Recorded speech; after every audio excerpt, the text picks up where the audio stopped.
Todo-todo talaga ang suporta ni Vice Ganda kay Clarice de Guzman. Pasabog kasi ang naging performance ng dalawa sa concert ni Clarice sa Araneta Coliseum noong Biyernes ng gabi. Super saya ni Klang na nakasama si Vice na kauna-unahan ding nag-produce ng kanyang first ever major solo concert. Samantala, hindi naman napigilan ng komedyante na may mapansin sa stage matapos ang kanilang pag-awit ng kantang Serena ni Glock 9. Tignan mo naman, yung stage, ang ganda-ganda ng stage nyo, ang taray, hindi substandard, say ni Vice.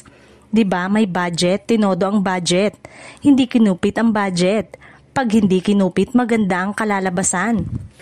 Dagdag pa niya, yung mga people behind, sila yung pagod kasi ganun talaga ang serbisyo sa likod. Pagod ka. Ang nakikinabang, yung mga naririto. Sa ibang bahagi kasi 'di ba yung mga dapat makinabang pero yung mga dapat magserbisyo sila yung fresh, hirit pa ni Vice. Matatandaan namang isa si Vice sa mga lumahok sa malawakang September 21 rally kontra korupsyon sa gitna ng kontrobersya ng mga anomalya sa flood control project sa bansa.